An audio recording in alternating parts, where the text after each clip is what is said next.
সারা দেশের মতোই অযোধ্যায় রাম মন্দিরের প্রাণ প্রতিষ্ঠা উৎসব ঘিরে সোমবার রাম নামে মুখরিত হয়ে উঠেছিল কালিয়াগঞ্জ। এদিন সকাল থেকেই কালিয়াগঞ্জ শহরের বিভিন্ন এলাকার পাশাপাশি গ্রামাঞ্চলে বহু এলাকায় ভগবান রাম পুজোর আয়োজন হয়েছিল। শেঠ কলোনি দুর্গা মন্দির প্রাঙ্গণে রাম বন্দনায় অংশগ্রহণ করেছিল পুরসভার বিরোধী দলনেতা তথা বিজেপির জেলা সাধারণ সম্পাদক কার্তিক পাল। এছাড়াও মারোয়ারি পট্টির ঠাকুরবাড়ি, গণেশ সিনেমা হলের সামনে, কালীবাড়ির সংলগ্ন ময়দানে, 7 নম্বর ওয়ার্ডের পালপাড়ায় এবং নব যুবশক্তি ক্লাবের দুর্গা মন্দিরে রাম পুজোর আয়োজন হয়েছিল। রাম নাম বন্দনা শেষে খিচুড়ি প্রসাদ বিতরণ করা হয় কালিয়াগঞ্জের নানা এলাকায়। প্রধানমন্ত্রী নরেন্দ্র মোদীর হাতে এদিন রাম মন্দিরের উদ্বোধন উপলক্ষে কালিয়াগঞ্জের বহু গৃহস্থ বাড়িতে বীর হনুমানের ছবি সহ গেরুয়া পতাকা উত্তোলন এবং রাম পুজোর আয়োজন করা হয়। ফেসবুকের মতো জনপ্রিয় সোশ্যাল মিডিয়াতেও নবনির্মিত রাম মন্দির এবং রামলালার ছবি পোস্ট করার হিড়িক দেখা যায়। ভগবান রাম মন্দিরে তার উন্মোচনের শুভ দিনের সন্ধ্যায় কালিয়াগঞ্জ শহরের বহু বাড়িতে তেলের প্রদীপ প্রজ্বলিত করা হয়। অনেকেই নিজের বাড়ি বা প্রতিষ্ঠানকে টুনি লাইটের রঙিন আলোয় সাজিয়েছিল। নিজস্ব সংবাদদাতা খবর, কালিয়াগঞ্জ।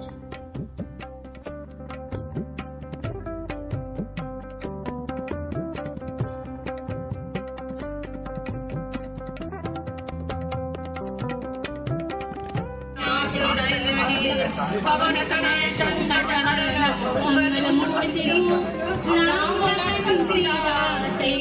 जय माता तुलसीपति रामचंद्र की अयोध्यापति रामचंद्र की राम लला की जय श्री राम, जय श्री राम, जय श्री राम।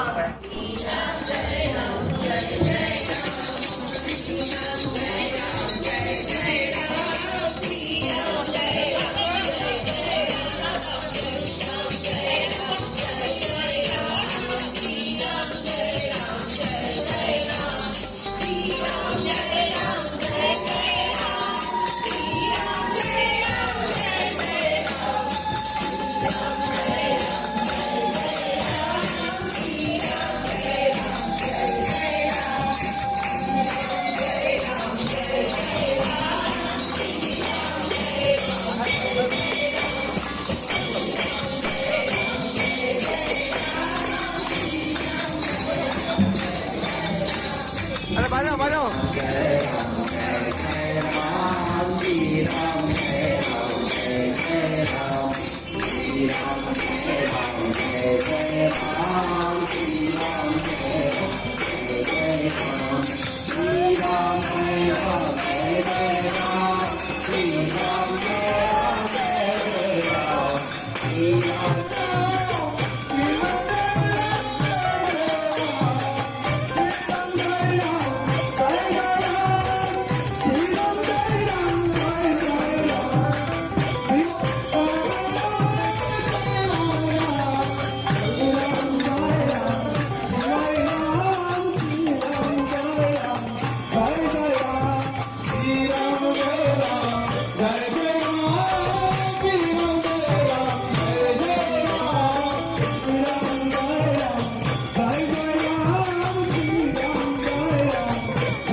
Yeah.